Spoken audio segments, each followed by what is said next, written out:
I'm going to can some more ham and pea soup. It's absolutely delicious. So it's an easy recipe. It's from the Diane Devereux book, The Complete Guide to Pressure Canning. And once you've been canning a while, you can do some tweaks. But until you've been canning a while, it is safer to go with tested recipes. So for this recipe, we just need a few ingredients: split peas, ham, celery, carrots, onions, garlic, sage. I'm actually going to add some Worcester sauce to mine, some bay leaf, some salt. And don't be scared to use frozen. I try not to buy regular, well, I don't buy regular celery actually, because it is one of the dirty dozen. It is one of the most highly sprayed vegetables. So I tend to grow my own, freeze it, and then so when my plant dies back, I've still got some in the freezer. Okay, so first thing to do is we're going to pan fry our onions, our garlic, and our celery.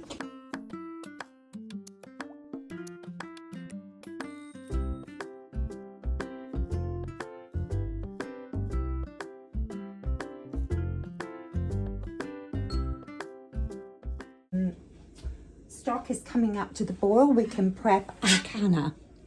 So we've got the trivet at the bottom. Remember that it has to be a special pressure canner, not a pressure cooker. It has to be a pressure canner. So I'm going to add 3 quarts or 3 litres of water because I'm using the Presto canner. If you are using a different canner, then check your own canner manual. I am going to double stack, so I've got an extra trivet. Last time I made ham and pea soup, I couldn't double stack because my jars were too tall. So it depends what you want to do. This is a generally very available in New Zealand, but there's lots of different jars that you can buy, which are proper preserving jars with the proper preserving lids that have the metal rings. So you can use those. These ones are the Aggie utility, and they take the green bands. You can use the smaller jars, and if you use these smaller jars, they do double stack.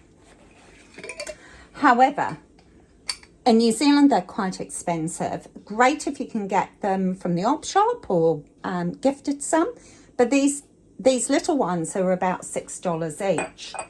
So I tend to use recycled jars. That one's much taller. It still double stacks nicely and contains the same amount of liquid as the Aggie utility. So this time, instead of just doing 7 jars in my canner, I can get up to 14 of these in. So no need to sterilize, but we do want hot jars. So I fill the jars up with half fill them with water so they don't float, stuck them in the canner, and then do the same on the top. Okay, it's come up to boil, so now we can add our split peas that have been rinsed really well. There we go. And our ham.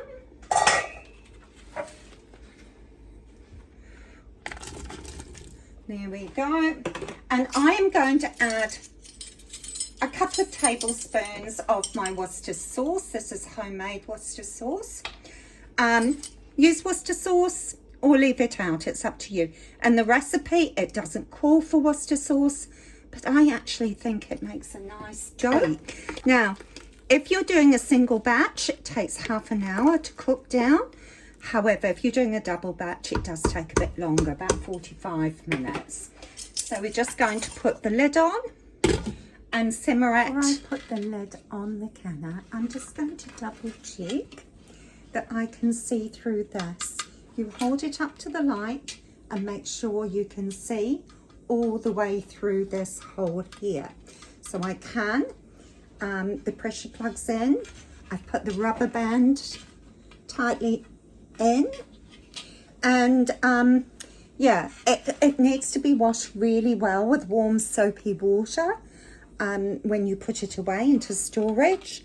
And I always take off this part and give that a good wash too, and I take out this and the rubber here. Yes. I balance the lid on the top. Okay, the only thing we need to do is discard the bay leaves, and then we can jar up.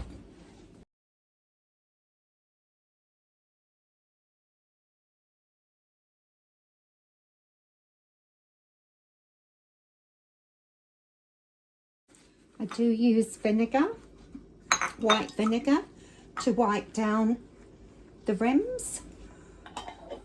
And remember to put them on fairly tight. Just want to show you, leave a good inch or 2.5 centimetre headspace. So that's about right, look, from here to the shoulder. So it is important to leave that headspace.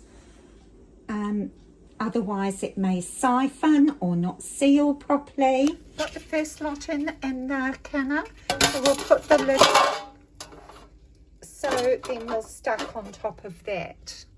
If you like to garden, then save your chicken bones. These are my chicken bones from the broth I made yesterday. And if there's room in your canner, pop on the lid and pop that in the canner too.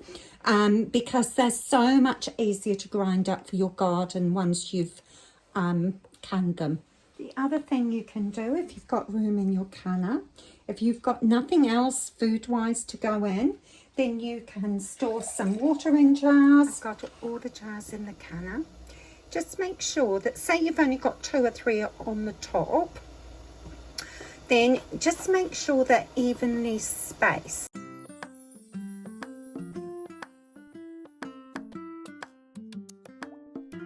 Steam is rising, even though it's very hard to detect on the video. Set your timer for 10 minutes. Allow your steam to vent for 10 minutes. The can has been venting for 10 minutes, so now it's time to put my weight on. And we wait now until it goes up to 10 psi. Now, it depends on your elevation. So do check your elevation. This is just about to pop up.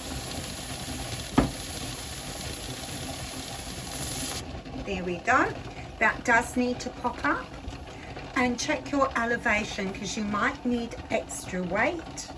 I leave this off because I don't need 15 pounds at my elevation. I only need 10 pounds. We time it once it's got up to pressure, not before. As painful as this may be, the canner would not come up to pressure, so I've had to let it cool down. This has gone down and this is still at 0, so I'm going to take the lid off and wash it all out, because you still have to reprocess it and start from the beginning. So it is a pain, but this is what's happened today. Okay, so I'm going to put the overpressure release valve back in. It goes in through the bottom and you just gently push it up so that the upside is there. I'm going to check the vent hole again. I can see through it. I actually can't see what the problem was, but it wouldn't come up to pressure, so there's obviously is a problem. Beautiful. Now I've just rinsed this out, this valve here. So this one, although that was coming up, so that shouldn't be the problem, but it did seem to be leaking from there. So let's just screw that back on. That's screwed back on. Just make sure that that's tight enough, the gauge. Yep, that's fine. And I've cheated the rubber around that goes around the edge, and I can't see any problems with that. It's not eroded or anything. I have got a spare set just in case. However, it really doesn't look like it needs replacing. Okay, so now we're going to try again. As frustrating as it is, that's just what we're going to have to do.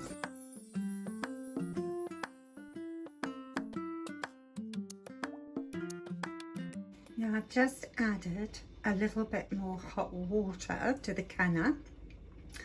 We need to make sure it's quite hot because we don't want thermal shock on the jars. And I just added a bit extra because it didn't vent properly and I don't want my canner to go dry. So I've just guesstimated how much it may have lost. Now it has come up to pressure and I've reduced the heat so that it will just do a gentle jiggle, maintaining the 10 psi throughout the time. Okay, the time has just gone off, so I'm just going to turn off the hob. And now, if it's safe for you to just pick it up gently and rather than slide it off the hob, then do so. There we go. And I'm just going to leave that there until this little valve goes down and the dial goes back to 0. The little valve has gone down. The pressure's gone down to 0, so we can take our weight off. Now, being very careful when you open the canner. So always open it away from your face so the steam goes to the back. And I just leave the lid off slightly like that to cool down for a minute or two. Make sure that you've got a wooden chopping board to put your produce on. Don't be tempted to touch your jars. Just leave them sitting overnight till they're perfectly cool. By the morning, the lids should have popped down. Don't press them until tomorrow, because you don't want what we call a false seal. Okay, all my soups sealed and my water. So I'm very excited that we finally got them done. And it was a good way of showing you what can happen while you're canning. Now, so the bones, absolutely crumbly, and so they're really good for the garden. See how soft they are? I either crush them down and dehydrate them so that I've got them for whenever I want, or I can use them directly in the garden. But so nice and soft look. So don't waste your bones if you're a gardener. So they're just amazing.